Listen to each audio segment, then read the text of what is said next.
A missing Blount County boy is safe after disappearing for nearly 24 hours.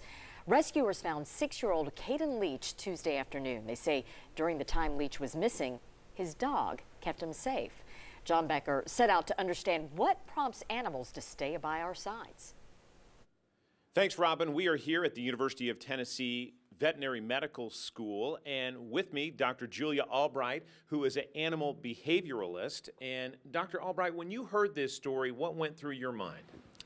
I believe that the dog probably was very bonded to this young boy, and he certainly could have been protective. I think there's a little bit of fear there, too, that this big group of people are coming at him. So both a combination of fear and protective is totally reasonable. And I think we think of that as adults, that our dogs after years bond with us, but they do so even with people this boy's age.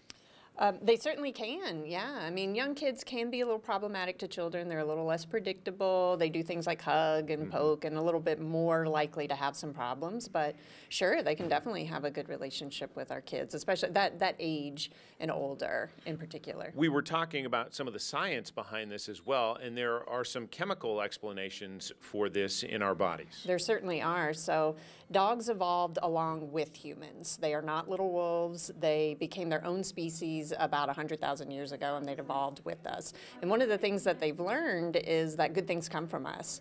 And we release a chemical called oxytocin when mothers bond with their babies, when we're attracted to someone. A chemical called oxytocin is that bonding, kind of happy hormone. And there are some studies that show that we definitely release oxytocin when we gaze into the eyes of our dogs, and that perhaps they do as well when they are around us and feeling comfortable with us. One of the things that you work on a daily basis is growing that bond between humans and animals. What are a couple of things that people could do at home to make that connection even deeper? Well, we're big believers in reward-based training, that having rules and sticking with them, but it doesn't mean that you have to use aversive techniques on them. Yeah, being consistent. All right. Anything else you'd add, Dr. Albright? Not really. Dogs are awesome. Cats and horses too. It's that connection that really taught us a lot on this story and many others. Well, thank you, Doctor. I appreciate it.